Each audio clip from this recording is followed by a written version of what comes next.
Hi everyone, I'm Saranya, founder of the Bombay Poetry Crawl, an archival research space dedicated to the 20th century Bombay poets. So far, I conduct poetry crawls, conversations, and events based around the Marathi, Urdu, and English poets of the 20th century who were from Bombay, who wrote about Bombay, or who were inspired by Bombay in any way. Through these podcast episodes, I interview those very poets who were popular in the 20th century, or poets and writers who were inspired by them, who continue to be inspired by them, who write in Bombay, who work in Bombay, or are influenced by the city in its many myriad and difficult ways. In this particular episode, I had the immense privilege to speak to Malika Amar Sheikh, one of the greatest contemporary Marathi poets. Malika Amar Sheikh has lived many lives, born into the family of communist leaders, married to Namdev Dhasal, while also carving out a specific creative niche of her own through her own evocative and frankly brilliant and progressive writing. It was a real pleasure to talk to her, mostly because of just how funny she was. Here's the interview. Okay, thank you Malika ji मुझसे मिलने के लिए। um, और आपके घर में invite करने के लिए बहुत बहुत शुक्रिया। It's whole welcome. बहुत नमस्कार। मुझे को बहुत खुशी है क्योंकि आजकल कविता पढ़ने के लिए कोई सुनते ही नहीं है। अभी आप इतना चाव से और इतने प्यार से आई है तो मुझे बहुत अच्छा लगता है। मतलब इतने बरसों के बाद ये घर जिंदा होता है ऐसा मुझे लगता है, क्योंकि ये घर का आदत है लोगों की, और जिनको कविता के प्रति बहुत प्यार है। ये घर इसके लिए बना है, तो वो बहुत, ये घर प्यासा था तो आज वो अच्छा पूरा हुआ। नहीं नहीं, ये तो मेरा ऑनर है। और आपको तो मालूम है कि मैं आपकी बहुत बड़ी फैन हूँ, जी लेकिन जब मैं पोइट्री वॉक्स भी करती हूँ ना, तो हम आपके कई कविताएं पढ़ते हैं और और जो स्पेशली फीमेल्स आते हैं वो इतने इमोशनल हो जाते हैं आपकी कविता सुन के। तो मुझे आपको ये भी कहना है कि आपकी पोइट्री आज भी बहुत जिंदा है और लोगों को बहुत पसंद है, मतलब दिल से अप्रिशिएट करते हैं लोग। मगर बहुत मुझे खेदजनक कहना पड़ता है कि मेरे पहली बार मैंने इतने बरसों के बाद सुना है, क्योंकि कोई मुझे ये कहता नहीं, मैं बाहर जाती नहीं, मेरे पास कोई आता नहीं, और मैं बहुत मुझे अच्छा नहीं लगता कि इतना सब मैंने लिखा है, कविता इतनी लिखी है, मगर अगर मेरी तरह जो कुछ औरतें हैं, हालांकि जो बहुत प्रॉब्लम से गुजरे हैं, अगर उनको ये कविता उन तक पहुंचे, मेरी कथाएं उन तक पहुंचे, तो कितना मुझे अच्छा लगेगा। मतलब वो उसका अ, अस, आ, क्या एग्जिस्टेंस उसका पूरा हो जाएगा, उसका अर्थ मिलेगा कि है, वो कोई डायरी नहीं है। जब हम नाटक लिखते हैं, कविता लिखते हैं, कथा लिखते हैं, वो परफॉर्मिंग आर्ट्स होती है, वो लोगों के लिए, जिनके लिए वो होती है, वो उन तक पहुंचना ही चाहिए, ऐसा मेरा है। और तभी जिंदा हो जाता है। और उनको भी ऐसा लगता है, मगर मतलब नामदेव ने बहुत अच्छा कहा था कि जर माझ्या कवितेमुळे 2 दिवस, अशी कविता पाहिजे की 2 दिवस त्याला झोप नाही आली पाहिजे त्या माणसाला वाचून। तो ये होना चाहिए, क्योंकि इतने लोग परेशान हैं, लोगों की जिंदगी में इतने प्रॉब्लम है। अभी गाजा पट्टी, यूक्रेन, अभी यूक्रेन के लिए भी मैंने कविता लिखी है। ओ वाव। हाँ, तो वो ये सब मतलब स्थळ काळाच्या पलीकडे जेव्हा तुमची क्रिएशन जातं, तेव्हा त्याला अर्थ आहे। आता मायकोवस्की किंवा ऑस्कर वाईल्ड किंवा ओ हेनरी किंवा गोडकी, टॉल्स्टॉय, हे लोक का जिवंत राहिले, शेक्सपियर का जिवंत राहिले, कारण ते लोकांच्या सळ काळ पलीकडे त्यांनी जे लिहिलं, तो ऐसा लगता है कि अरे ये हमारे साथ हो सकता है। हाँ बिल्कुल। ये अपने पड़ोसी के साथ या अपने निजी लोगों के साथ भी हुआ है।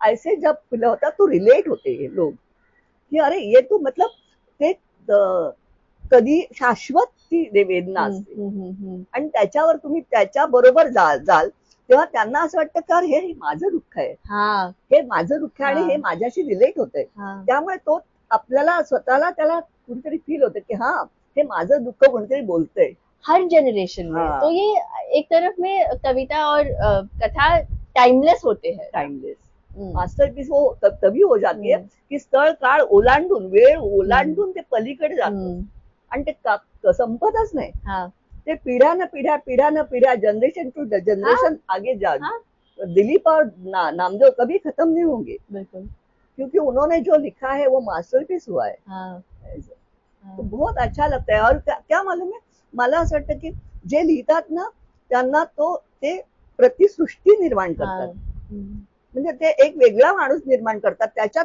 जीव टाकतात आणि मग ती कॅरेक्टर जिवंत होती बिलकुल बिलकुल म्हणजे त्या कथेवर जर फिल्म झाली तर तो शाहरुख खान करो आणि कोणी करो पण ते इतकं त्याला हे अरे आणि फिल्म पेक्षा सुद्धा कथा वाचणं आता हे ई बुक आहे ते पण मी अजून कधी अनुभवलं नाही पण मला असं वाटतं की जेव्हा तुम्ही एखादी कथा लिहिता तेव्हा तुम्ही इमॅजिन करता इमॅजिनेशन हे सगळ्यात महत्वाचं आणि तुम्ही जेव्हा पिक्चर बनवता तेव्हा ते इमॅजिनेशन संपतं तेव्हा हे शाहरुख खान आहे कॅरेक्टर हे अशोक कुमार आहे हे अमक आहे तमक आहे पण जेव्हा तुम्ही पुस्तक वाचता कविता वाचता तेव्हा तुम्ही ते इमॅजिन करता की असं असेल ते असं असेल आणि त्याच्यामुळे तुम्ही स्वतःची म्हणजे वाचकाची एक वेगळी सृष्टी निर्माण होत असते म्हणजे हे आणखीनच वेगळं आहे म्हणजे वाचक आता एकच कविता आहे नामदेवची असो माझी असो आणि कुणाची असो पण एक वाचक त्याचे 100 अर्थ काढू शकतो जसं ही आपली मोनालिसाचे हसण्याचे वेगवेगळे हे व्याख्या केल्या 10 लोकांनी 10 व्याख्या केल्या की असं असेल ते असं असेल तसं एक कवितेचे तुम्ही किती अर्थ काढू शकता आणि त्यामुळे त्या वेळेला तो कवी नसतो म्हणजे तो वाचकच कवी होतो आणि वेगळा अर्थ काढतो हे जो रीडर भी पढ़ते हैं मैं अपने घर में बैठ के पढ़ के मुझे कुछ और समझ में आएगा तर हे खूप वेगळं असं जग आहे करेक्ट लेकिन थोड़ा रिवाइंड करते हैं मुझे एक्चुअली शुरू से बात करनी है जी जी तुमच्या लहानपणचा बदल सांगा तुमचे वडील कॉम्रेड शाहीर आमिर शेख सीपीआय मध्ये एक लीडर होते ते दिवस कसे होते खूपच म्हणजे खूप ते डिटेल मला सांगायला लागेल म्हणजे बिलकुल कारण काय माहिती का की मी लहान होते आणि माझं जग कम्प्लीट बाकीच्या लोकांपेक्षा वेगळं होतं म्हणजे आमचं ऍटमॉस्फिअर असं चाळीतल्या लोकांचं ते सगळे कॉस्मोपॉलिटन एरिया होता तो आणि आमचं घर वेगळं कारण आमच्या घरात पहिल्यांदाच कुणाच्याकडे फोन नव्हता आमच्या घरात फोन आमच्या घरात माणसं यायची ती वेगळी यायची म्हणजे सीपीआयचे लोक यायचेच पण वेगळे म्हणजे पॉलिटिकल पण यायचे पण त्यावेळेचे क्रांतिसिंह नाना पाटील मग सेनापती बापट आचार्य अत्रे काका गव्हाणकर काका साठे काका हे सगळे लोक आणि ते कलेच्या क्षेत्रातले जे मास्टर आहेत कवितांमध्ये बिंदा करंदीकर नंतर आपले तुंबाडचं खोत लिहिणारे शिरूभाऊ पेंडसे शीना पेंडसे गारंबीचा बापू ज्यांनी लिहिलं असे सगळे दिग्गज लोक आमच्याकडे तासन तास त्यांच्या बैठका म्हणजे एकाच वेळेला पॉलिटिकल पण माझे वडील वाद घालायचे त्याच वेळेला वगनाट्य चालायचं त्याच्या प्रॅक्टिस चालायच्या एका बाजूला गाणी चालायची आणि त्याच वेळेला म्हणजे माझे वडील पोवाडे लिहायचे बॅलेट्स ते पोवाडे माझ्या डोळ्यासमोर लिहिले आणि सतत गाणी कविता हे माझ्या त्याच माहोलमध्ये मी वाढले आणि बरं हे असं पण वाटत नव्हतं मला की हे काय वेगळं आहे असं म्हणजे 24 तास माझी बहीण पण अतिशय म्हणजे ती पण लिहायची चांगली नाचायची चांगली म्हणजे आमचं आणि बाहेर कुठेही गाणं लागलं ना की आम्ही इकडे दोघी जणी डान्स करायचो आमचा हॉल मोठा होता ह्याच्याहून मोठा असं आणि त्या हॉलमध्ये आम्ही नाचायचो आणि वाटेल त्या गाणं म्हणायचो आणि असं म्हणजे एकदम मुक्त म्हणजे मी तर राजकन्यासारखीच वाढली इव्हन मला हे पण माहित नव्हतं माझे वडील मुसलमान आहेत हे मला कधी कळलं खूप म्हणजे माझ्या वयाच्या माझे आई वडील म्हणजे वडील गेल्यानंतर मला काही वर्षानंतर कळलं ते पण माझ्या मैत्रिणीकडे मी गेले होते तिचं नाव रोहिणी ती आयुकामध्ये असते आता ती पण रशियन भाषेतली हे फार मोठी आहे तर मग तिच्याकडे मी गेले होते तेव्हा आम्ही खेळायला बाहेर गेलो लहान होतो मी 7 वर्षाची होते समोरच्या घरात गेलो तर खेळता खेळता तर तिकडली बाई म्हणाली काय ग नाव तुझं तर मी म्हटलं मी अगदी म्हणजे खूप त्याला मला शाळेमध्ये पण मला खूप बिलकुल. मोठा मी सगळ्यात मास्टर, हा म्हणजे एकांकिका, कविता, गाणं, हा. डान्स सगळ्यात मास्टर. हा. तर मी अगदी मल्लिका अमर शेख असं नाव सांगितलं, तर तिने मोठे डोळे केले. अगो बाई, म्हणजे मुसलमान. अरे बापरे, मैं इतनी हर्ट हो गई. म्हणजे वो टोन मुझे ऐसा लगा कि ये कुछ गलत बोल रही है क्या, ये गाली तो नहीं है. मतलब हे मला इतकं म्हणजे मी अननोन होते त्याबद्दल. मग मी धावत गेले रोहिणीच्या आईकडे, म्हणजे जिकडे मी राहतो, माझ्या मैत्रिणीच्या आई. वहिनी वहिनी, ती आम्हाला ना मुसलमान म्हणते. आम्ही नाही की नाही मुसलमान. नाही नाही, आपण मराठी आहोत. वो दिन भी इतने अलग थे. और फिर हमारे घर में जो माहौल था, उसके वजह ये हुआ कि 7 साल की थी तभी मैंने पहिली कविता लिखी. वाव. तर ते सतत ऐकून म्हणजे, आणि हे मी माझ्या वडिलांच्या कविता ना तोंडपाठ म्हणजे सारखे बघत राहायचे, वाचत बॅलन्स वगैरे, बॅलन्स आणि कविता, त्यांच्या कविता कलश, धरती माता, त्यात कविता असायच्या. त्या कविता मी वाचत राहायचे एका मागोमाग एक. नंतर कुसुमाग्रज, आता मला त्याला प्रेम म्हणजे काय माहित पण नव्हतं. त्याला पृथ्वीचं प्रेम गीत माहितीये का तुला? हा, तर ती कविता मी अशी म्हणायचे ना की लोक आले ना की राजू ते गाणं म्हण बरं, कुसुमाग्रजांची कविता म्हण. आप गाते थे. हा, आणि गाते तर वेगळंच, पण ती कविता आहे ना ती कवितेसारखीच म्हणायची मी. युगा मागुनी चालली रे युगे ही, करावी किती भास्करा वंचना, किती काळ कक्षेत धावू तुझ्या मी, किती दा करू प्रीतीची याचना. अभी भी याद है. अभी कुसुमाग्रज, अही नकुल, नंतर आगगाडी आणि जमीन, विशाखा मधल्या सगळ्या कविता ग्रेट. वाव. म्हणजे माझ्या वडिलांच्या नंतर कुसुमाग्रज माझे पहिले अत्यंत म्हणजे माझ्या आवडते. आणि ते म्हणजे कविता कवी लोकांचं दैवतच मी समजते, कारण तिथपासूनच माझी सुरुवात झाली. वाव. आणि सगळ्यात मी इतके आनंद की माझं म्हणजे आई वडील गेल्यानंतर पण नामदेव बरोबर मी कुसुमाग्रजांना भेटले. आणि माझा वाळूचा प्रियकर माझ्या आईने पाठवला होता कुसुमाग्रजांना. त्यांचं पत्र पण होतं आलं की तुझी कविता खूप आर्त आणि चांगली करून आहे आणि तेजस्वी आहे, असं मला पत्र आलं होतं.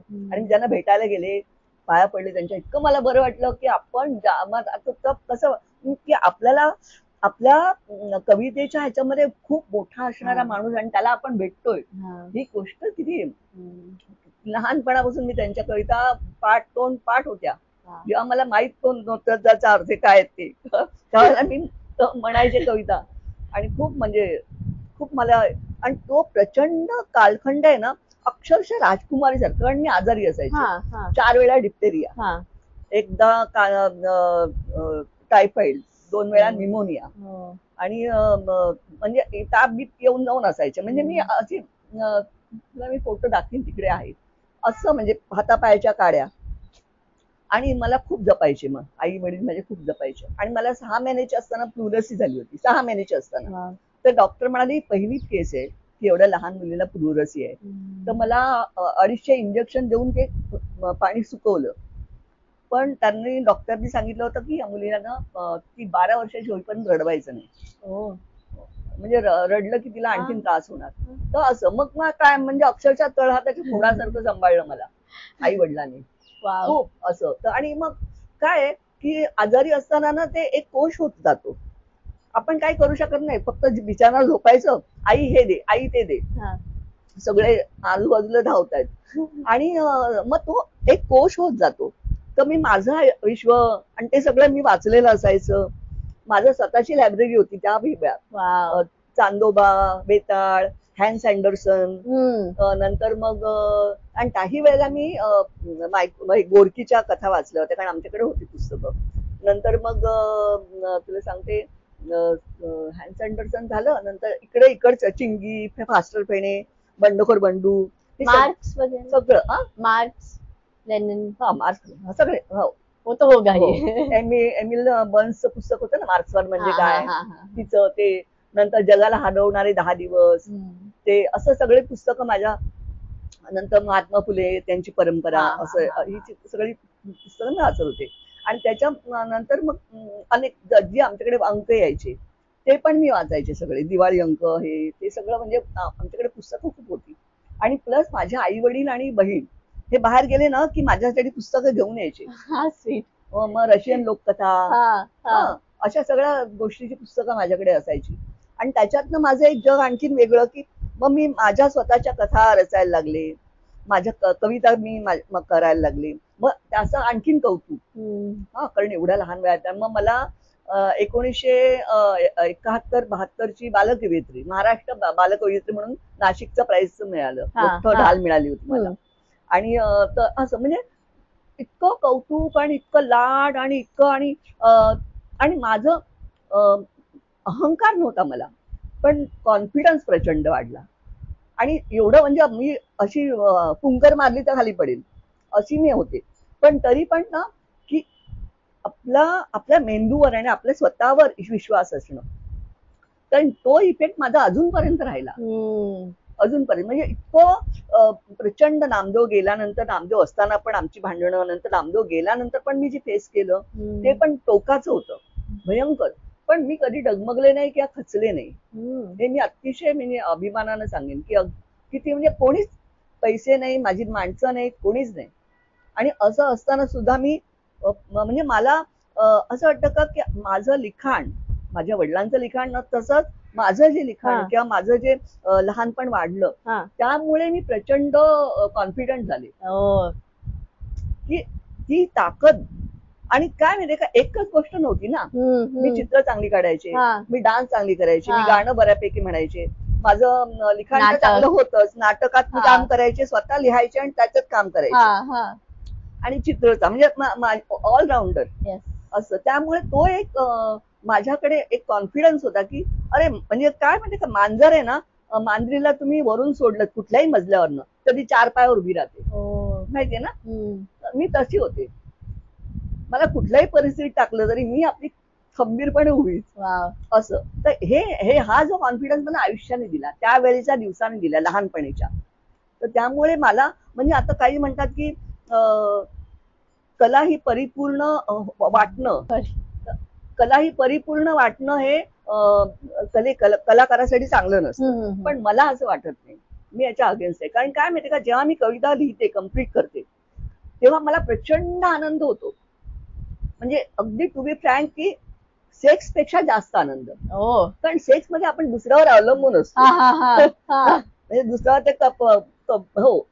तर ह्याच्यात काही नसतं, ह्याच्यात फक्त एक कागद असेल, पेन असेल, बास, ते माझं आयुष्य असतं आणि माझी निर्मिती असते ती. म्हणजे मूल जन्माला घालायला पण दुसऱ्या कोणाच्या पुरुषाची आवश्यकता असते. इथे तसं काहीच नाही. मला मनाला वाटलं, लिहिलं की झालं बस. म्हणजे ते मोकळे झाले की मला पूर्ण समाधान मिळतं. या समाधानाची, तृप्तीची, समाधानाची कुठल्याही गोष्टीची तुलना होऊ शकत नाही.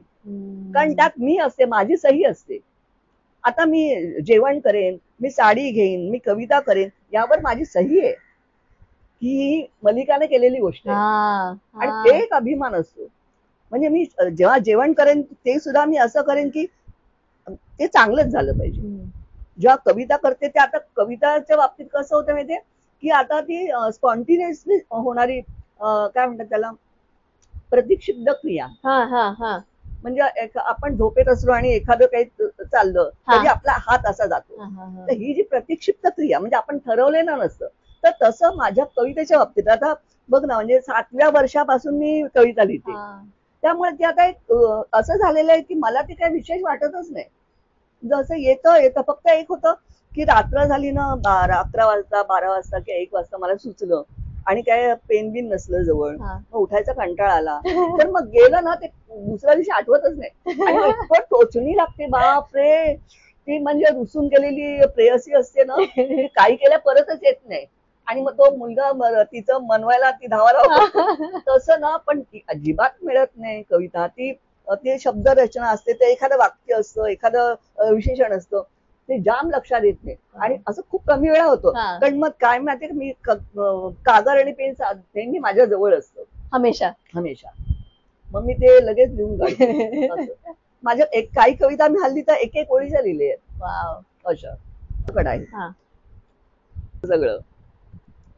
तो 7 बरस से लेके आप आज तक आप इतने सारे लिटरेचर्स लिखे हैं, कविता, कथा, फिल्म आप लिखे, स्क्रिप्ट, तो आपको आप चाइल्डहुड से ही हमेशा सोशल इश्यूज के बारे में लिखते हो कि वो अंडरस्टैंडिंग कब हुआ, और आपने कब फैसला किया कि ये मेरी जिम्मेदारी है कि मुझे या वुमेन्स इश्यूज या वैसे नाही आपने बिलकुल नाही. असं असं ना मारून मुटकून असं आणू शकत नाही तुम्ही, पोज घेऊन लिहू शकत नाही, कोणीच लिहू शकत नाही. आणि सगळ्यात महत्वाचं म्हणजे लिहू पण नाही, आणि ते लिहिलं लगेच लोकांच्या लक्षात येतं की हे असं वुमेन्स के लिए, ये सोशल के लिए. अच्छा, असं लिहिलंय, असं आव आणून लिहिलंय, अभिनिवेश घेऊन लिहिलंय. हे वाचकांच्या वाचक अत्यंत सुज्ञ आणि सुजाण असतो, आणि त्यामुळे तो लक्षात येतं त्याच्यात की हे असं यांनी जाणून बुजून. जसं आम्ही कधी ग्रुपिझम केला नाही, नामदेव आणि मी कधी ग्रुपिझम केला नाही, आणि कुठल्याही पद्धतीने आम्ही नामदेव मध्ये पण की कुठल्याही तुझ्या त्या नामदेवचं ते मूर्ख म्हाताऱ्याने डोंगर हलवले, आता गोलपीठाची कविता घे, ती एकदम वेगळी आहे. मूर्ख म्हाताऱ्याने डोंगर हलवले हे कम्प्लीट पॉलिटिकल आहे, सगळी पॉलिटिकल. ज्या वेळेला त्याच्याकडे केसेस होत्या, तो आतमध्ये होता, ट्रायल वरच्या कविता, ते सगळं पूर्ण पॉलिटिकल आहे. नंतर दुसरं खेळ, तो कम्प्लीट सेक्सला वाहिलेला कविता आहेत त्या. आणि नंतरच्या तू इयत्ता कंची हा आणखीन वेगळा. तो एका कविता संग्रहात तो जो होता गोलपीठामध्ये, तो नंतरच्या कुठल्याही तुला आढळणार नाही. आणि तसंच असायला पाहिजे, तुम्ही स्टॅम्प मारू शकत नाही. आता माझ्या मनात जे म्हणते वुमन इश्यू किंवा हे असं माझ्या डोक्यात काही नव्हतं. की समजा मला असं मारलं तर मी म्हणेन ना, ही इतकी सहज रिॲक्शन असते, नॅचरल, तरच ती कविता होऊ शकते. म्हणजे क्राफ्टमनशिप नामदेवला पण आवडायची नाही, मला पण. आपण क्राफ्टमन नाही होत, आपण सुधार नाही होत. एकच लाकूड घेऊन रंधा मारत बसायचं, किंवा ती ओळ मग आणखीन 2-4 वेळा घोटायची. माझ्या कथा पण आहे ना, पहिल्या पानापासून शेवटपर्यंत एक टाकी आहे, एक सिटिंग में आप, एक टाकी, एक म्हणजे एका पहिल्या पानापासून जी सुरुवात केली ना शेवटपर्यंत. और बाद में जाके आप एडिट नहीं करते? नहीं. हो, कशाला एडिट करायचं? तो इतना नॅचरल, जैसे आपने कहा रिॲक्शन आहे. आता मी बायकांवर जेव्हा कविता लिहिते तेव्हा ती तितकीच रिॲक्शन तशीच असते, कारण ती माझ्यासारखीच आहे ना. मी तुला सांगते, मी एक माझ्या स्वतःचा जो सिद्धांत मी मांडला, तो मी एका पुरुषाला सांगितला. आमचा एक कवी मित्र होता, तो इतका स्टन झाला. त्याला म्हटलं, प्रत्येक बाई आहे ना, म्हणजे असं नॉर्मली म्हणतात ना, दुसऱ्या बाईचा द्वेष करते. तर मी म्हटलं तेवढंच नाहीये, तुम्ही तेवढंच बोलून थांबू नका. एक बाई दुसऱ्या बाईचा द्वेष नाही करत, ती स्वतःचा द्वेष करू शकत नाही, आणि ते स्त्रीत्व समोर दिसतं. ती स्वतःचा द्वेष कोणीच करत नाही, पण तिला वाटतं आपण बाई आहोत ना, म्हणून आपल्यावर हे अन्याय होतात, आणि मी ते फेस करते, आणि हे स्त्रीत्व मला समोर दिसते, आणि म्हणून मी तिचा द्वेष करू शकते, कारण ते माझं स्त्रीत्व तिच्यात आहे.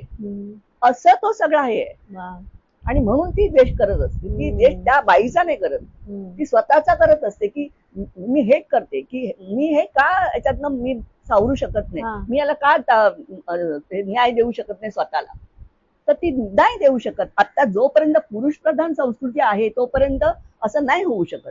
फार कठीण गोष्ट आहे, कारण तुम्ही पूर्ण सिस्टीम नाही बदलू शकत एक बाई. मी माझं अगदी ठाम मत आहे, प्रत्येक बाईची जो प्रॉब्लेम आहे ना, तो एक स्वतंत्र चळवळीचा विषय आहे. म्हणजे माझा जो प्रॉब्लेम, म्हणजे मी नामदेववर पुस्तक लिहिलं, त्याच्यातनं तो सुधारला, पण नॉट नेसेसरी जर तुझ्या आयुष्यात असं झालं तर तुला पण तेच लागू होईल नाही. प्रत्येक बाईचा जो प्रॉब्लेम, म्हणजे एखाद्याचा नवरा जर तिला त्रास देत असेल तर तिचा प्रॉब्लेम सॉल्व्ह होण्याची परिस्थिती आणखी वेगळी असेल. जसं मार्क्सवादाचं आहे ना, सेम तसंच आहे. मार्क्सवाद पण प्रत्येक कंट्रीमध्ये तसाच लागू होईल असं शाश्वत नाहीये.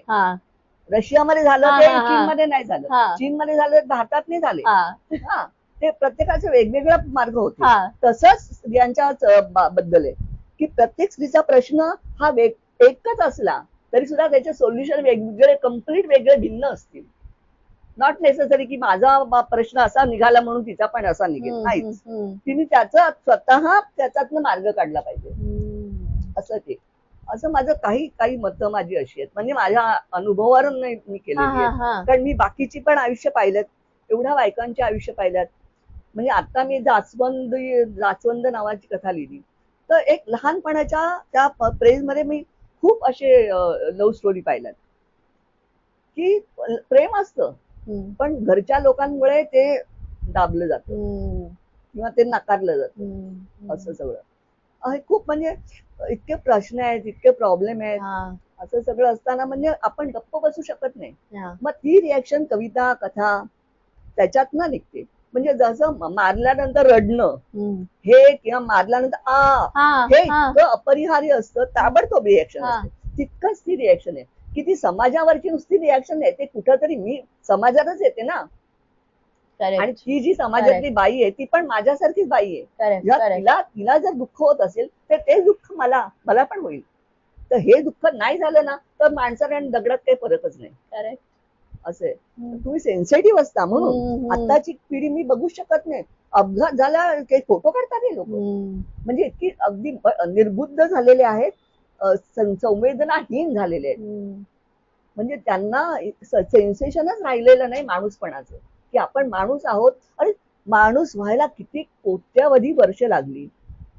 एक अमिबापासून आपण आतापर्यंत किती घडामोडी झाल्या आणि एवढं आपल्याला कष्टाने मिळालंय सगळं. आणि त्याच्यानंतर आपण भावना समाज हे सगळं आपण नंतर आपला इतिहास आपल्या कल्चरल हे सगळं आपण निर्माण केले आणि हे तुम्ही एका मिनिटात सगळं काट मारता त्याच्यावर.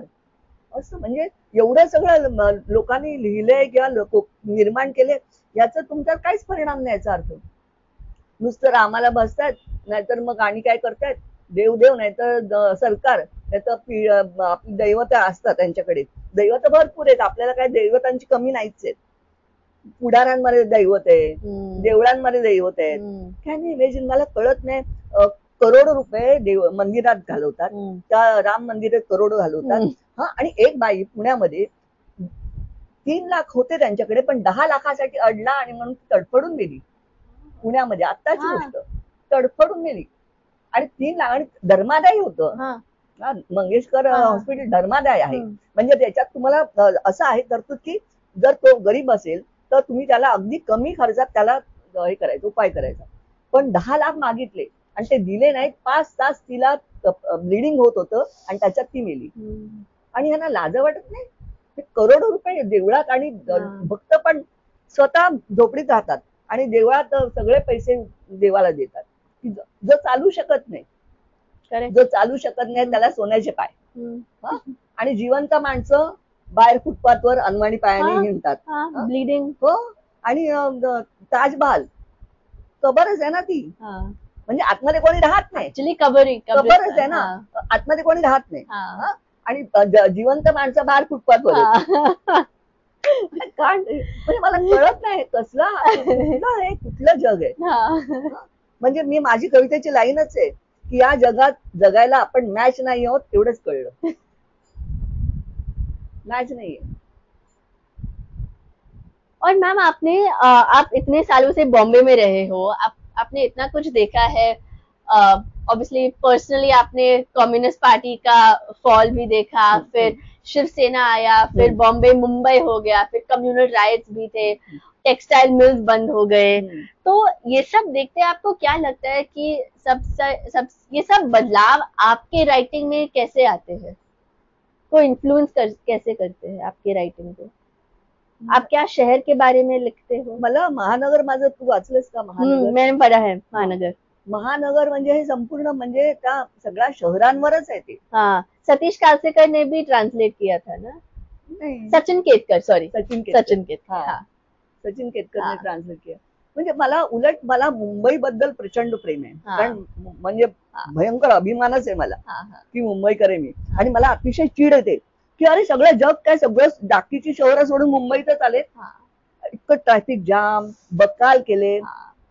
एक आम बात आहे की 10 लोक रोज मुंबईत येतात. खरं तर प्रत्येक राज्याला जो मुख्यमंत्री आहे, पालकमंत्री आहे, त्यांची जबाबदारी आहे की तुमच्या राज्यातल्या नागरिकाला प्रत्येकाला औषध, पाणी, शिक्षण आणि नोकरी मिळाली पाहिजे. बेसिक. पण मग ते तुमचे लोक मुंबईत काय करतात?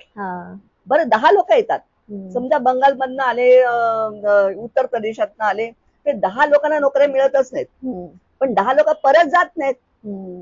10 लोकांतल्या एकालाच नोकरी मिळते, बाकीचे लोक मग मवाली होतात, गुंडगिरी करतात, तस्करी करतात, सगळे वाईट व्यवसाय करतात. म्हणजे मुंबईला पूर्ण बकलकंड ती जगवते तुम्हाला.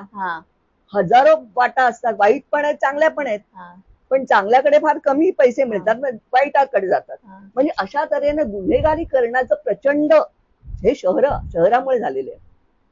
आणि हे एका निरागस मुलाचं जसं एखाद्या खुनामध्ये रूपांतर कसं होतं तेव्हा कसं वाटतं, तसं मला वाटतं की अतिशय सगळ्यांना म्हणजे आईसारखं सांभाळणारी मुंबई, प्रत्येकाला अन्न पाणी सगळं देते, ती तुम्हाला जे प्रसिद्ध नाव पाहिजे नाव देते, राहायला जागा पाहिजे राहायला. आणि आता तिला या परिस्थिती आणले की अत्यंत बकाल केले. आणि काय आता काय ते bullet train, metro train, train आणि पूल आणि जमिनी खालून काय नाही इमेजिन, मला कळत नाही. मुंबईमध्ये आता तुम्ही काय स्वतः अमेरिकेतले इंजिनियर समजता का? भुयारी ट्रेन होणं अशक्य आहे, कारण प्रचंड पाणी तुमचं. ते प्राणी जर नशीब लोक मेले नाहीत, जर त्या गाडीमध्ये पाणी गेलं असतं, एक तर बंद असतात त्या, लोक किती मेले असते. आणि इलेक्ट्रॉनिक सगळं इलेक्ट्रॉनिक जर पाण्यामध्ये करंट उतरला असता किती लोक मिळाले असते. अभी यही हुआ था पिछले हफ्ते मेट्रो में, ते सांगते ना. म्हणजे किती, आणि त्याच्यात करोडो रुपये घातले, करोडो रुपये हमारे टॅक्स के पैसे. आणि अशा बरं आता एवढ्या ट्रेन काढल्यात, एवढे केलं, प्रत्येक घरात 2-2 गाड्या आहेत, 2-2, 3-3 गाड्या. बरं ट्रेन झाल्या म्हणून काय ते गाड्या विकणार नाहीत, म्हणजे परत ते गाड्या पण ते ठेवणार आहेत, ट्रेन म्हणजे आणखीन तुम्ही घाणेरडी करता मुंबई. म्हणजे हा मला इतका क्लेश होतो ना, म्हणजे मला सहनच होत नाही. कारण मला आठवते की मुंबई एवढं मोकळं वाटायचं हिंडताना छान. आणि आम्ही तिकडे राहायला होतो ना 7 रस्त्याला, तर तिकडे बरळी चौपाटी जवळच अगदी 2 मिनिटावर, तर आम्ही गाडी काढायचो आणि आठवड्यातलं 3-4 वेळा रात्रीनं 8 वाजता 8:30 वाजता आम्ही निघायचो फिरायला. आशू, मी, नामदेव, आमचा ड्रायव्हर आणि थमी डोंब्या. आणि आम्ही चालत आणि समुद्राची गाज ही जगातली सुंदर गोष्ट आहे. गाज म्हणजे समुद्राचा आवाज असतो ना, आवाज. करेक्ट, त्याला गाज म्हणतात. गाज, वो जो लहरों की आवाज होती है ना, वो उसका ये किसी भी लैंग्वेज में हो नहीं सकता. तर ती आवाज मी इव्हन आता पण मी समुद्राकडे जाते ना, मी सगळे प्रॉब्लेम विसरते, मी देहभान विसरते, की असं वाटतं अरे मी या जगात सुंदर जन्माला आले, किती मोठं आहे. आणि ते इतकं समुद्राचं विराट रूप म्हणजे प्रचंड, म्हणजे एकाच वेळेला रौद्र रूप पण होतं आणि एकाच वेळेला ते शांत, इतकं सुंदर. आणि काय काय देतो तू आपल्याला, सगळं देतो. आणि एवढं म्हणजे असं असीम, एकाच वेळेला असीम, अमर्याद आणि आपलं अस्तित्व विसरायला लावणार असं काहीतरी प्रचंड विराट. म्हणजे मला एकच उपमा आठवते की जेव्हा, म्हणजे आता आपल्याला, आपण विश्वास तर ठेवत नाही, पण मी उदाहरण द्यायला की महाभारतात ज्याला अर्जुनाने शस्त्र ठेवली आणि त्याला त्या कृष्णाने विराट रूप धारण कसं केलं होतं, तो प्रसंग आणि हा समुद्र मला एकसारखं वाटतं की एवढं विराट. आणि आपण काहीच नसतो आणि आपल्याला किती अहंकार, मी हे केलंय, मी ते केलंय, मी बंगला बांधलाय, मी अमकं केलंय, मी पैसे मिळवलेत आणि मी एवढं सगळं. आणि आपण गेल्यानंतर काहीच नाही, पण समुद्र असणारच आहे.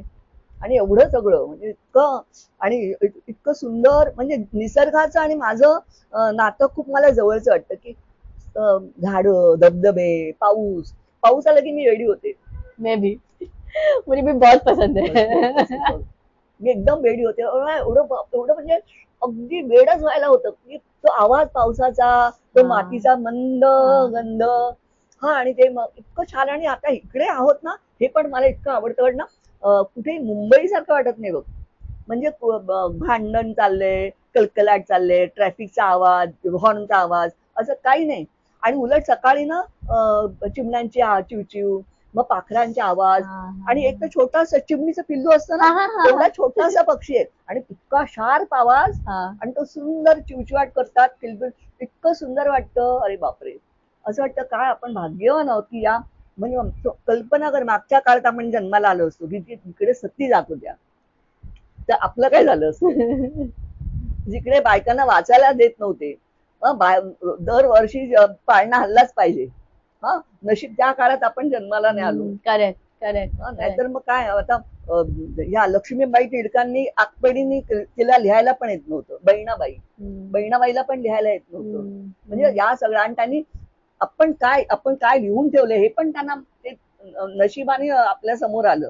बहिणाबाई चौधरीने लिहिलं ते, त्याचं आपल्याला कळलंच नसतं. म्हणजे बायकांकडे एवढी प्रतिभा, असामान्य प्रतिभा असून त्या केवळ हिरा कसं लपला जातो खाणीमध्ये, तसं खूप कमी वेळ बाहेर आल्या. अजून कितीतरी बहिणाबाई असतील, कितीतरी लक्ष्मीबाई असतील, असं कितीतरी लोक असतील, पण त्यांना काय हे नाही मिळत अजून. म्हणजे इतका आपण स्टेजला येऊन सुद्धा बायकांना तसा न्याय मिळत नाही, आणि तसं धडपड पण करत नाही. म्हणजे सुशिक्षित असून सुद्धा त्यांना नवऱ्याला हिशोब द्यावा लागतो, सासूला हिशोब द्यावा लागतो, पगाराचं काय केलं त्याचा हिशोब द्यावा लागतो. म्हणजे किती वाईट आहे हे. म्हणजे आपण पूर्णपणे स्वतंत्र नाहीच आहोत.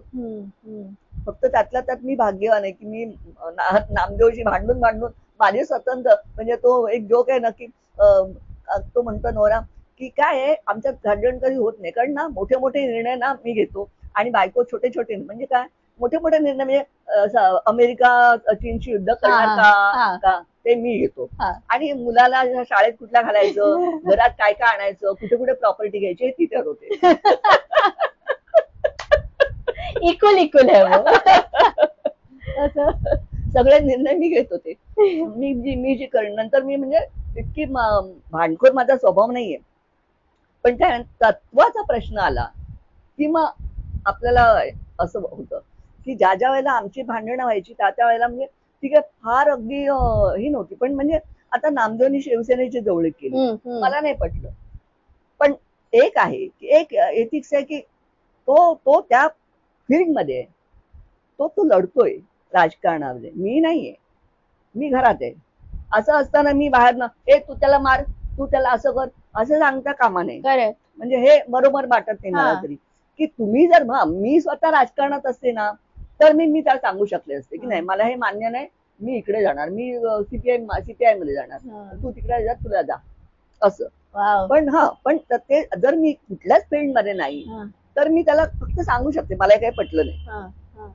बरं, कवितांचं असं व्हायचं की त्याला मी सांगितलं की तो लगेच बाजूला ठेवायचा.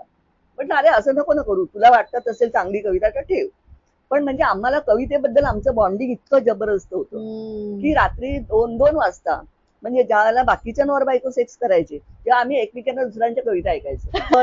सदानंद रेगे रात्री 2 वाजता, आणि तो मला सदानंद रेगेच्या ऐकवायचा, मग मी दुसरा ॲलन गिन्सबर्गच्या, म्हणजे आम्हाला इंग्लिश एवढं चांगलं नव्हतं पण कविता कळली नाही. ॲलन गिन्सबर्गची कविता आम्ही इंग्लिश मध्येच वाचलेली, कविता कळायची मेन आहे, कारण त्याच्यात व्याकरण नसतं ना, व्याकरण कमी असतं.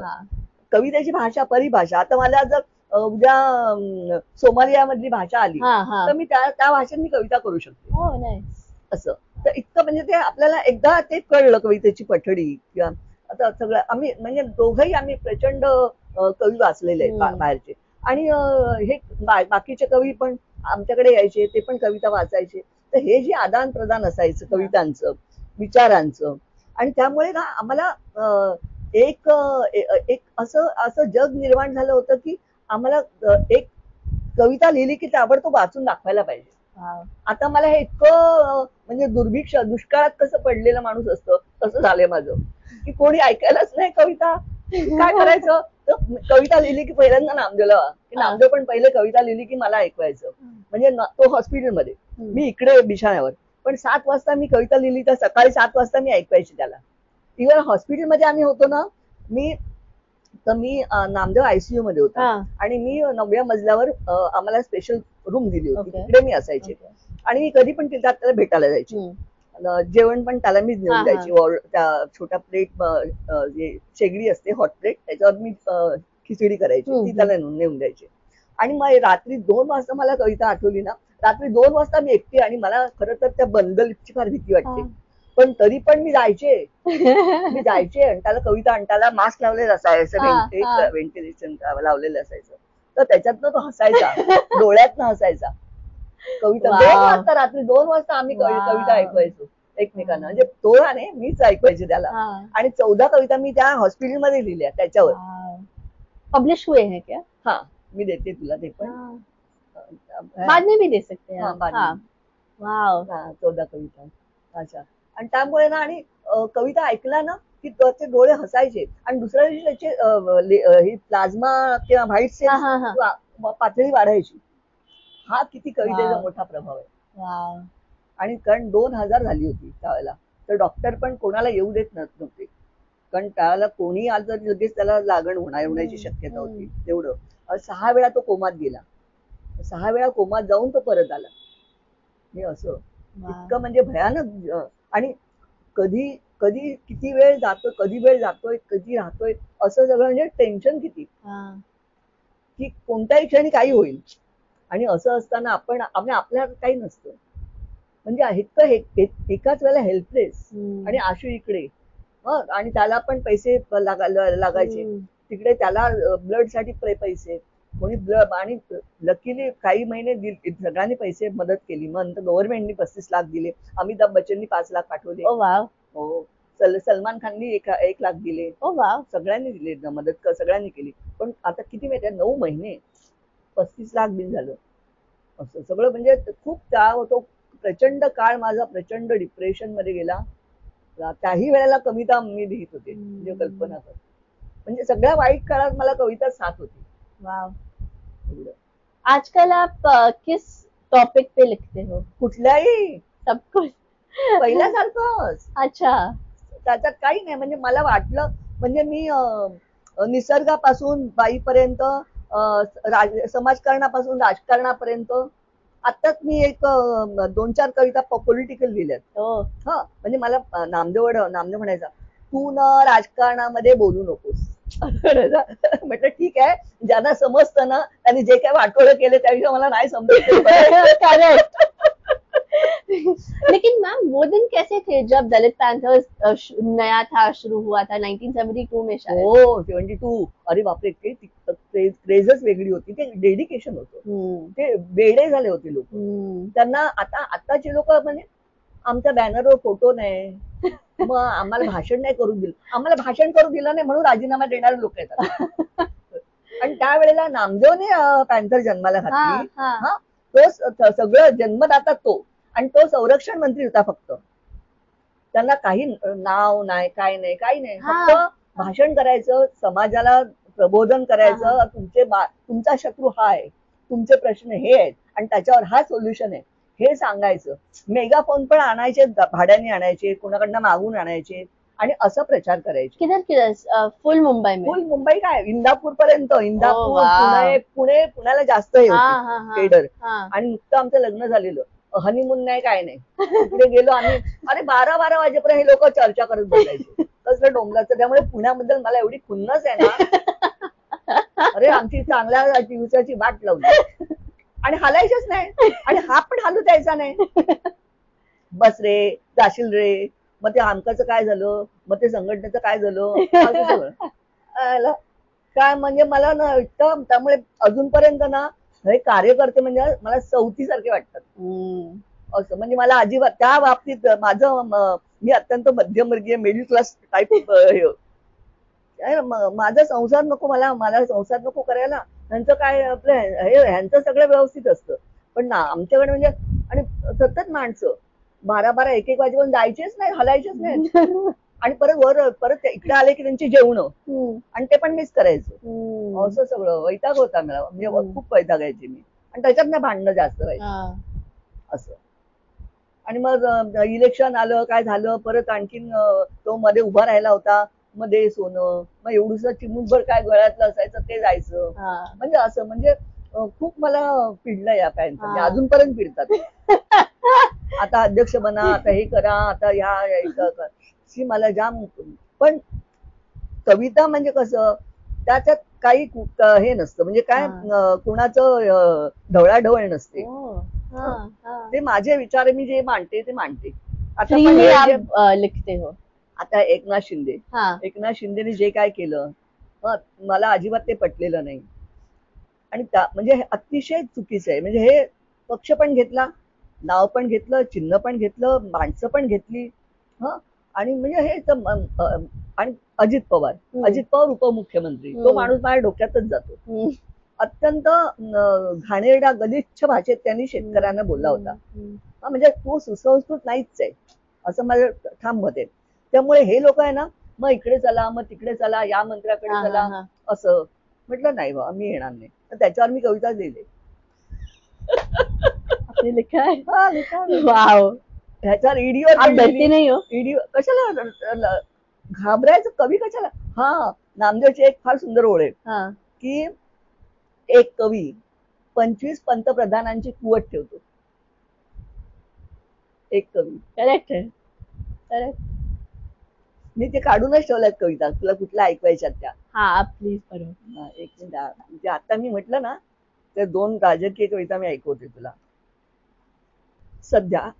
सध्या मी विचार करते, सध्या मी विचार करते, मला भ्रष्टाचार जमेल का, तो दडवणं जमेल का, न ईडी फिडी बरोबर चर्चा जमतील का, की मी थेट विजय मल्ल्या आणि नीरव मोदीचा अभ्यास करू.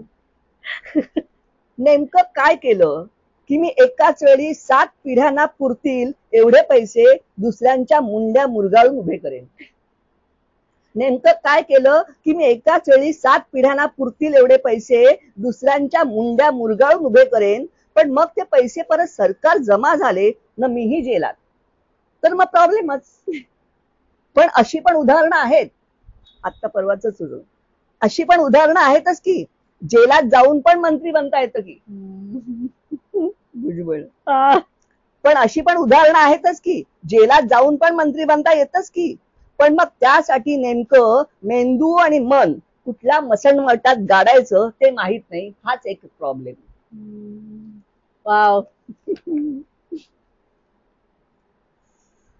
व्यवस्था, सिस्टीम. माझे पाय थकून राहिलेत, माझे पाय थकून राहिलेत, सगळंच काय आहे ते बंद होऊन राहिले. व्यवस्थेचा फाटका झेंडा घेऊन कुठवर चालायचं त्याची ऑर्डर नाही मिळून राहिली. व्यवस्थेचा फाटका झेंडा घेऊन कुठवर चालायचं त्याची ऑर्डर नाही मिळून राहिली. म्हातारडी लोकशाही खांद्यावर बसून राहिली, म्हातारडी लोकशाही खांद्यावर बसून राहिली. वस्कन अंगावर येणारी सरकारी पिलावळ, वस्कन अंगावर येणारी सरकारी पिलावळ. खूप कठीण आहे या सर्वात जगणं, मरणच सोपं झाले. रोज उठून घड्याळाच्या किरडीवर झोपायचं, रोज उठून घड्याळाच्या किरडीवर झोपायचं. रात्री झोपेतच जन्मतो त्यावेळी डोळ्यात स्वप्न जिवंत होतात, त्यावेळी आपण जगतो. रात्री झोपेतच जन्मतो त्यावेळी डोळ्यात स्वप्न जिवंत होतात, त्यावेळी आपण जगतो. जेव्हा की व्यवस्था चाकू बिकू घेऊन, जेव्हा की व्यवस्था चाकू बिकू घेऊन सकाळची वाट पाहत बसवून असते. एकदाच सांगा, बहुत पॉवरफुल था. एकदाच सांगा, एकदाच सांगा की वस्कन ओरडायचंय की फक्त गोळ्या घालायच्यात. एकदाच सांगा की वस्कन ओरडायचंय की फक्त गोळ्या घालायच्यात, की आयोग नेमायचा आहे, की फक्त माहितीचा अधिकार मागायचा आहे, की मग त्यांना पटकन मंत्रीपदच द्यायचंय. Survival of the fittest. Yes, survival of the fittest. चला सर्वांनी हात वर करा, चला सर्वांनी हात वर करा. कोण कोण हतबल आणि असहाय्य झालंय, निरुपद्रवीपणाचा शिक्का मारा यावर. अंगठा चालेल कापला नसेल तर, अंगठा चालेल कापला नसेल तर. आता रांगायला सुरुवात करा, आता रांगायला सुरुवात करा. रांगेनं, गर्दी नकोय, एक एक जण या. तुमच्या पुठ्ठ्यांवर मारायचे शिक्के शंडपणाचे, तुमच्या पुठ्ठ्यांवरही मारायचे शिक्के शंडपणाचे. ही खुर्ची कसले विचारायचं काम नाही, ही खुर्ची कसली विचारायचं काम नाहीये. रांगत रांगत सरपटत राहा.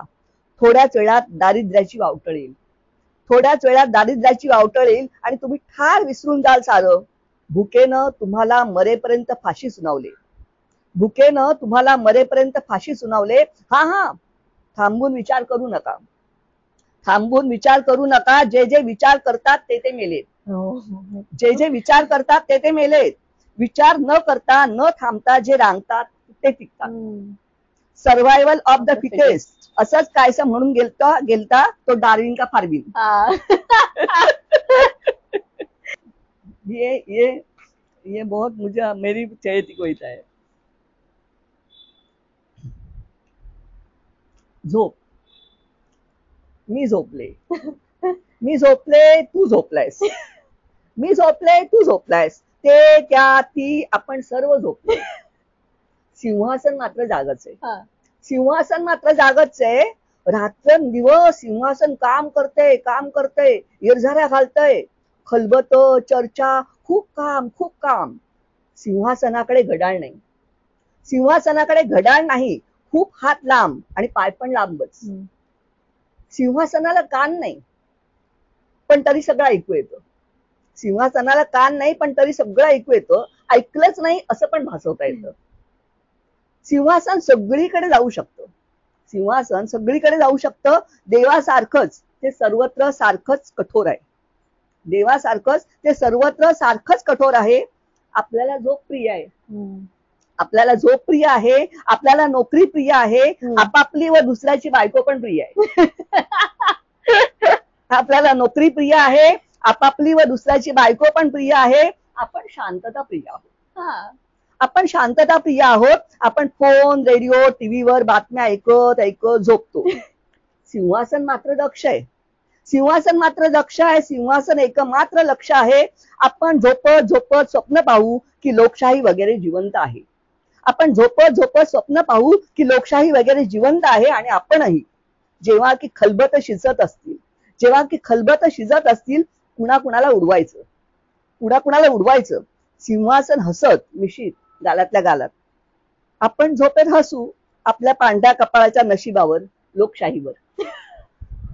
वाव, इसमें ये पोएम्स इतने फनी है मैम. आप ह्यूमर बहुत डालते हैं ना अपने कविताएं में.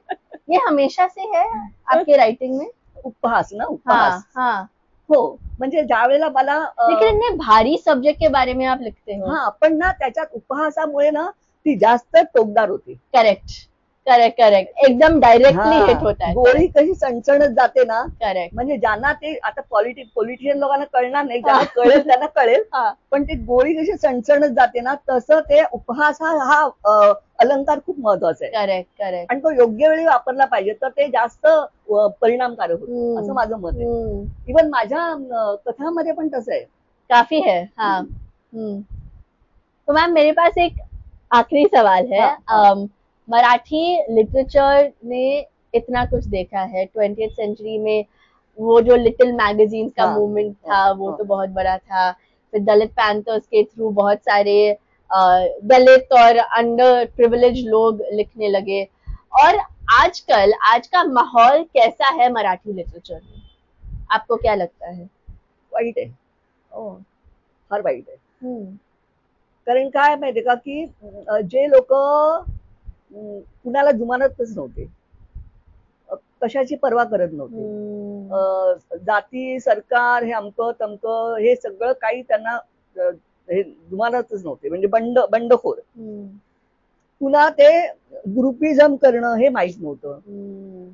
काहीतरी आपण अचीव करणं हे कवितेतून आणि आपण अचीव करायचं असतं हे पण माहित नव्हतं. चमकायचं नव्हतं. त्या कवितेतनं पैसे मिळतील किंवा अमकं मिळेल, तमकं नाव मिळेल हे पण त्यांच्याकडे नव्हतं. म्हणजे ते काय म्हणतात, निखळ म्हणजे जसं 100 नंबरी सोनं असतं तसं ते निखळ होते कवितेच्या बाबतीत. चंद्रकांत देवताले असो, दिलीप चित्रे असो, नामदेव असो, सतीश काळसेकर असो, ही सगळी पिढी आमची पिढी. म्हणजे मी अभिमानाने सांगेन की ही निखळ कवी, कसलंही भेसळ नसलेले, आणि ते कुणालाही जुमानायचे नाही. ते खरं, जे खरं आहे ते खरं. मग ते सरकारवर असो नाही तर कुठल्याही परंपरेवर असो, ते कुणाला जुमानायचे नाही. आता तसं नाहीये. आता ते त्यांना सरकारचे फायदे हवे असतात. कवितेमधनं काय मिळतं किंवा आणि काय आपल्याला पदबिद मिळतायत का ते पाहिजे असतं. मला आता सरकारने एक मोठं पद दिलं होतं, अण्णाभाऊ साठेंचं सेक्रेटरी सचिव. मी 2 महिन्यात राजीनामा दिला. 2च महिन्यात. कारण त्यांच्यामध्ये जायचं म्हणजे त्यांच्यासारखं भ्रष्टाचारी व्हायचं असेल तर मी तयार नाही. आपण त्यांच्यासारखं व्हायला पाहिजे तरच आपण तिकडे टिकू शकतो. कारण ते जे काय करत होते ते त्याच्यात मला सामील करायला पाहिजे, आणि माझा तो स्वभाव नाहीये. भले माझ्या घरात मी रुकी सुकी रोटी खाईन, कविता करेन आणि मस्त मी माझ्या जगात पडेन, कारण घरात कोणी विचारायला येत नाही मला. पण मला बाहेर कोणी नाही विचारलं ना तरी जर मी असं काय केलं तर मी मला विचारू शकते ना. आपण स्वतःला आन्सरेबल असतो. तर मी झोपू शकणार नाही. इसलिए आप इतना लिखते हो आज. त्यामुळे मला माहिती आहे की मी काय आहे. जर मी असं त्यांच्यासारखं बनायला गेले की मला नाव पाहिजे, पैसा पाहिजे, प्रतिष्ठा पाहिजे, तर मी झोपू शकणार नाही. मी नाही कविता लिहू शकणार. ही कविता लिहायला मला अधिकार नाहीये. ती कविता लिहायला. जर मी एकनाथ शिंदेकडनं मी पैसे घ्यायला गेले तर मला हा अधिकार नाही येते त्याच्यावर कविता लिहायचा. आणि हे जेव्हा, कारण मी आन्सरेबल आहे, मला कोणी नाही विचारू शकत, पण तरी सुद्धा मी मला विचारते ना. मग ते मी नाही असं करू शकत. तर आपण जे नाही करू शकत त्या वाटेला जायचं नाही. जसं मला हे दलित पॅन्थरचं हे करा, अध्यक्ष व्हा, अमकं करा, तमकं करा, नाही. मला जे पॉलिटिकल सिस्टीम बद्दल मला जे काय वाटतं ते मी लिहिलेलं आहे. त्याच्यासाठी प्रत्यक्ष माझी नामदेवचा तसा स्वभाव होता, कारण त्याला त्या समाजासाठी त्याचं मिशन होतं. ते माझं मिशन वेगळ्या पद्धतीने मी मांडते ना. करेक्ट. एखाद्याचा सैनिकाला समजा त्याचं मिशन आहे की शत्रूला मारायचे, पण तेच कवी सुद्धा ते करू शकतो. कवीला काही बंदूक घेऊन जायची गरज नाहीये. Correct correct. लिखणं माझं लिखाण हेच माझं शस्त्र आहे आणि ते मी करते. ते माझं काम आहे. माझं कविता माझं हे नाहीये काम की याच्याकडे जा त्याच्याकडे जा, मग डील करा, मग निवडणुकीत काय, कोणाला मतं किती, काय, हे माझं नाहीये क्षेत्र असं. आणि तसं रिस्पॉन्सिबल होणं हे एक जबाबदारी, म्हणजे अस्तित्ववाद आहे ना, तो तू वाचला असशीलच. तर ते मला तो खूप आवडतो. माझा तो आवडता इझम आहे. म्हणजे मार्क्सवादापेक्षा आवडता इझम माझा अस्तित्ववाद आहे. कारण त्याच्यात तुम्ही फेस करता, सरळ अस्तित्वाची फेस करता डायरेक्ट. तुम्हाला ते एकतर तुम्ही जबाबदारी नाकारणं हा सुद्धा निर्णय आहे ना. ही पण जबाबदारी आहे की मला जबाबदारीच नको. हे पण जबाबदारी की तुम्ही ते जाहीर करताय की तुम्हाला नाही काय घेणं देणं. हे पण जबाबदारीची गोष्ट आहे. आणि हे जर आपण अस्तित्वाला आपल्याला किती महत्व देतो आणि कोणत्या कन्सेप्ट मध्ये आपण त्याला महत्व देतो. जर तुम्हाला फक्त नाव, लौकिक आणि हे पाहिजे असेल तर तुम्ही वेगळ्या तऱ्हेनं करायचे. तर तुम्हाला तसं बंडखोरीच करायची असेल तर मग तुम्हाला सगळं नाकारावं लागेल. असं सगळं, आणि असं सगळं नाकारून जगणं ही सगळ्यात फार कठीण गोष्ट आहे. आणि अशी जगणारी माणसं फार थोडी आहेत, फार थोडी. आणि त्यामुळे काय माहितीये का, लिखाण तसं नामदेव, दिलीप, सतीश किंवा बाकीचे हे लोक किंवा इव्हन नेमाडे किंवा कोणी आताचे अरुण हे याच्यासारखं लिहिणारे आता जवळजवळ नाहीच आहेत. जवळजवळ नाहीये. कारण काय माहितीये का, आता साधी गोष्ट बघ ना तू, आता गेल्या 10 वर्षाचा इतिहास पाहिला तर आपले पानसरे आणि कलबुर्गी, आणखीन आपले अनिसचे ते निशस्त्र आणि एजेड विचारवंत फक्त. पण म्हणजे त्यांना एवढी भीती, म्हणजे विचारांची भीती की ते निशस्त्र आहेत, एजेड आहेत, काही करू शकणार नाही, पण त्यांच्या विचारांना किती त्यांना धास्ती की त्यांना मारून टाकलं. गौरी लंकेश आता असं कोणाला तयार नाही आहे याची. करेक्ट. मैं भी तैयार नहीं हूँ. लेकिन आपका खून तो लाल है, आप कम्युनिस्ट पार्टी से आए हो. पण काय माहितीये का की माझं एक हे आहे, माझं काय म्हणतात त्याला, सॉफ्ट कॉर्नर खूप आहे मला. पण माझं एक छोटस एक चमचाभर असं एक तत्व आहे की आपलं लिखाण आहे ना कुठल्या पक्षाशी बांधील नकोय. कारण त्याच्यामुळे मर्यादा येतात. आता मला मर्यादाच नाही आहेत, काय मी काही लिहू शकतो. मैम आप 1-2 और कविताएं पढ़ेंगे प्लीज. एक मराठी, एक हिंदी. हाँ. मी बायकांवरच्या कविता म्हणू का? मराठीच्या 2 कविता वाचू? हाँ बिलकुल. कवी. आपण कवी आहोत ही गोष्ट भयप्रद वाटू लागली. आपण कवी आहोत ही गोष्ट भयप्रद वाटू लागले. आपण जिवंत आहोत ही गोष्ट जाहीर करायची का लपवायची हेही समजेल असं झालंय. आपण जिवंत आहोत ही गोष्ट जाहीर करायची का लपवायची हेही समजेल असं झालंय. रस्त्यावरून जाणं चांगलं, रस्त्यावरून चालणं चांगलं की ट्रेन की बसनं वारूळ होत बसणं चांगलं हेही ठरवता येत नाहीये. आपण विकासाच्या बाजूने चाललो आहोत. आपण विकासाच्या बाजूने चाललो आहोत तर हेल्मेट आवश्यक आहे का ते पण विचारता येत नाहीये. आपण मातृभाषेत लिहायचं की हिब्रू मध्ये लिहिलं तरी चालेल. घरी नक्की किती वाजता यायचं आणि भाजी घेताना पॅन कार्ड दाखवायचं की आधार हे पण ठाऊक नाही. घरी कुणाचे फोटो लावायचे, घरी कुणाचे फोटो लावायचे, मुलं किती आणि कधी जन्माला घालायची त्याचं टाइम टेबल लावलंच नाही कुठे. पुस्तकं कुठली वाचायची आणि नेमकं काय ना किती खायचं याचा GR अजून निघालाच नाहीये. शब्द लपून ठेवावेत अशी जागा घरात नाही आणि मेंदूतही. शब्द लपून ठेवावेत अशी जागा घरात नाही मेंदूतही. कवितांना कसलंच भय वाटत नसावं, कवितांना कसलंच भय वाटत नसावं. पहा कशा नंग्या तलवारी घेऊन हिंडतायत मेंदूच्या गल्ल्यात. ये कब लिखा था आपने? हे आता 2 वर्षापूर्वी, 4 कधी आलं हे माहितीये, 2021. हो तो रिसेंट ही है. रिसेंटली. हाँ. हे बायकांसाठी 3 कविता आहेत, छोट्या छोट्या आहेत. नवी उजळणी. विसळ मिसळ घुसळ, विसळ मिसळ घुसळ, घास वाट काट, रड रड कड तडफड. गणपत बाई बघ, गणपत बाई बघ, गणपत नमन कर. दशरथ उठ गाईला चारा घाल, दशरथ उठ गाईला चारा घाल, दशरथ उठ बाईला लाथ मार. अजमल उठ तलाक दे, अजमल उठ तलाक दे, कमल उठ मुलगा दे. बाई एके बाई, बाई दुणे दुःख, बाई त्रिक संसार, बाईचो गर्भपात, बाई पंचे बलात्कार, बाईचा खुंडा बळी, बाई साते सत्तांतर, बाई अठ्ठे रडारड, बाई नव्वे खून, बाई दाही मरण. जगातल्या सर्व बायांसाठी 6 कविता. बाईनं कांदा सोलला, बाईनं कांदा सोलला, बाईनं लसूण सोलला, सोललं मग स्वतःला. भगुल्यात टाकून काळजातल्या जाळानं विस्तव पेटूला आणि वाट पाहत राहिली स्वतःच्या शिजण्याची. दुसरी कविता. बाईनं जमीन खणली, बाईनं जमीन खणली, विहीर खणली, खणलं स्वतःला, बाई हिरवीगार होत गेली. तिसरी कविता.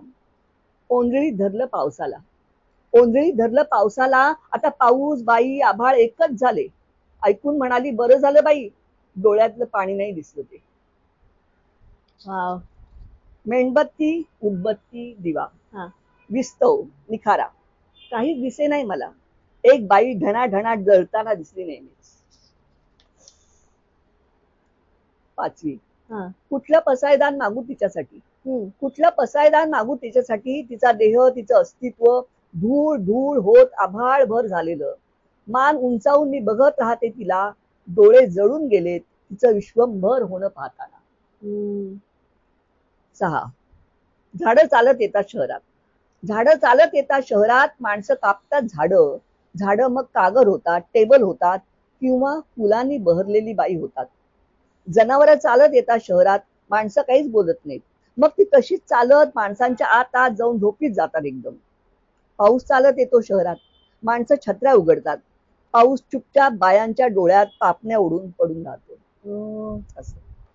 आता एक हिंदी कविता म्हणू का, याच्यातली म्हणते.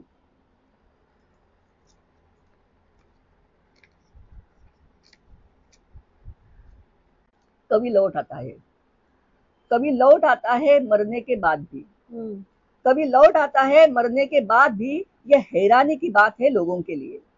बिल्कुल परेशान और घबराए हुए हैं लोग, बिल्कुल परेशान और घबराए हुए हैं लोग. कभी कोई मस्सा नहीं, कभी कोई मस्सा नहीं, ना ही पेड़ की काट के फेंक दे. कभी नहीं कोई राजसत्ता कि पलट के रख दे, कभी नहीं कोई राजसत्ता कि पलट के रख दे. भाषा और शब्दों को लेकर वह कुरेदता रहता है, भाषा और शब्दों को लेकर वह कुरेदता रहता है. लोगों के अंदर झांकता है, शरीर से भद्दी खाल पिघलती है. लोग नंगे हो जाते हैं सवाल की तरह, लोग नंगे हो जाते हैं सवाल की तरह. लोग घबराते हैं अक्सर कविता से कवि से, लोग घबराते हैं अक्सर कविता से कवि से, कि वह आदतन वह जन्म लेता ही रहता है आदतन, कि वह जन्म लेता ही रहता है आदतन. हर मृत्यु के बाद, हर मृत्यु के बाद, हर कविता के बाद, किसी भी भयावह परिस्थिति में वह पनपता अंकुरित रहता है एक जवाब की तरह, एक जवाब की तरह. कि कवि हर वक्त जन्म लेने की कोशिश करता है हमेशा, कि कवि हर वक्त जन्म लेने की कोशिश करता है हमेशा, और वास्तविकता पर हर वक्त प्रहार करता है, कठफोड़वे की तरह निरंतर, कठफोड़वे की तरह निरंतर। वाह, thank you so much ma'am, बहुत शुक्रिया। ये तुम्हारा। Thank you.